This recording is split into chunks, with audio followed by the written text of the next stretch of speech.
პოლიტიკურ დღის წესრიგში აქტუალობას არ კარგავს 18 წლის წინ მიღებული გადაწყვეტილების გაუქმების გეგმა. აღარ იარსებებს სამხრეთ ოსეთის დროებითი ადმინისტრაცია, რომელიც 2006 წლის ნოემბერში ჩატარებული არჩევნების საფუძველზე ყოფილი სამხრეთ ოსეთის ავტონომიური ოლქის ტერიტორიაზე შეიქმნა.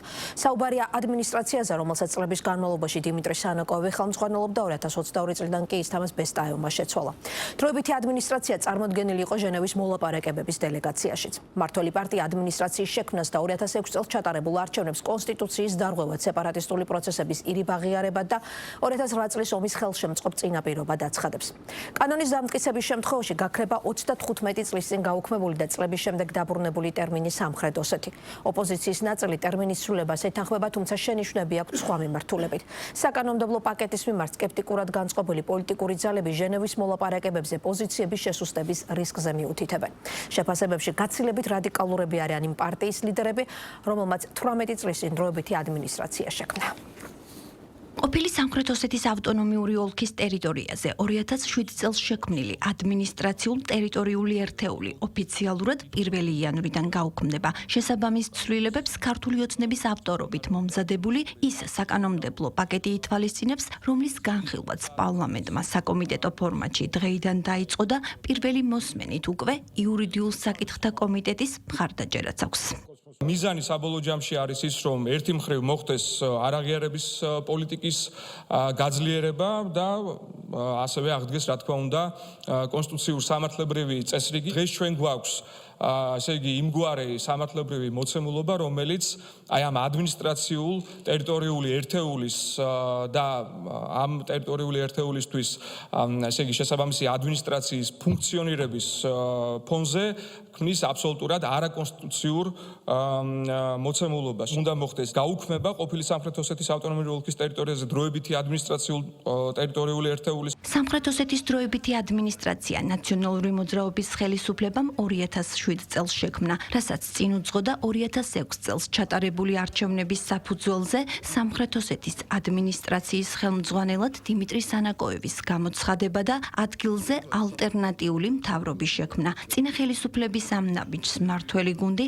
არაკონსტიტუციურს და მოღალატეობრივს უწოდებს, როგორც პარლამენტის თავმჯდომარე აცხადებს სააკაშვილის ხელისუფლების მიერ. ეგრეთ წოდებული სამხრეთ ოსეთის ადმინისტრაციის შექმნამ საქართველოს ესკალაციამდე და 2008 წლის აგვისტოს ომამდე მიიყვანა, რასაც შალვა პაპუაშვილი გარეც ძალების გეოპოლიტიკურ თამაშებს უკავშირებს და უახლოეს მომავალში ტერმინის სამხრეთ ოსეთის ქართული სამართლებრივი სივრციდან გაქრობას არაღიარების პოლიტიკის ნაწილად მიიჩნევს.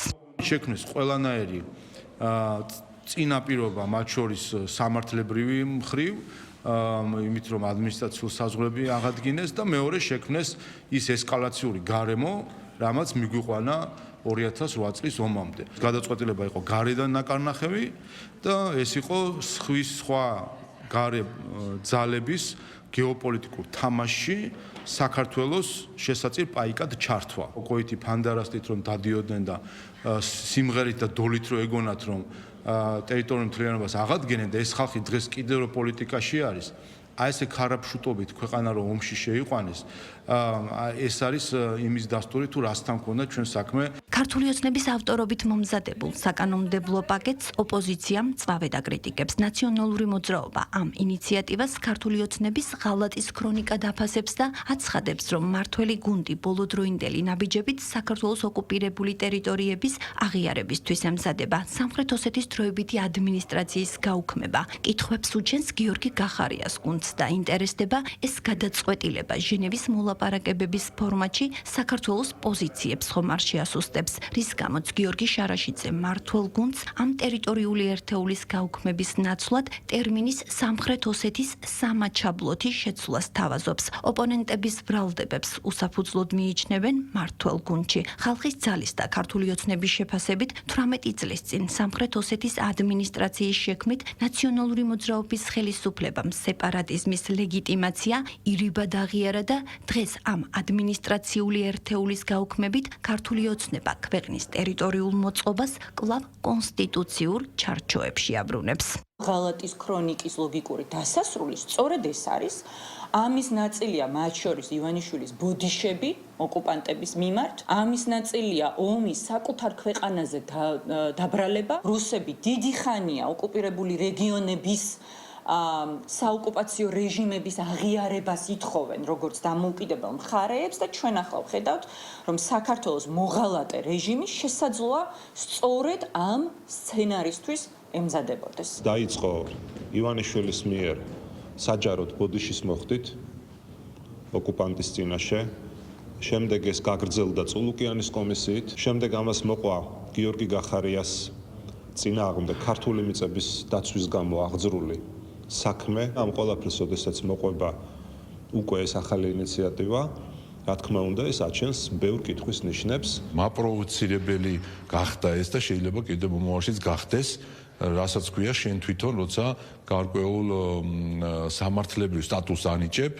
იმ ხელისუფლებას ადგილობრივს, სადაც შენ რეალურად ვერ აწარმოებ იურისდიქციას. ეს შეიძლება გარკვეული ტიპის პირიქითა რეაქცია კონდეს, ანუ კონტრპროდუქტიული იყოს საკუთარი სახელმწიფოს წინააღმდეგ და ამიტომაც ხდება ასეთი ტიპის სტატუსის, ანუ ადმინისტრაციის გაუქმება. კოლექტიურმა ნაციონალურმა მოძრაობამ ყველანაირი სამართლებრივი საფუძველი შეუქმნა თავისი რეზოლუციების ხელმოწერით ოკუპანტს რო განეხორციელებინა ოკუპაცია და 2006 წელს ჩაატარეს ალტერნატიული სეპარატისტული არჩევნები და უკაცრავად გააправეს ეს სეპარატისტული რეჟიმი, შემდეგ აღუდგინეს სისაზღვრები, რომელიც გაუქმებული იყო ბატონი ზვიად გამსახურდიას მიერ და ამ საზღვრების მიხედვით ხდება დღეს ჩვენთვის უმტკივნეულესი პროცესი, რასაც ქვია ბორდერიზაცია.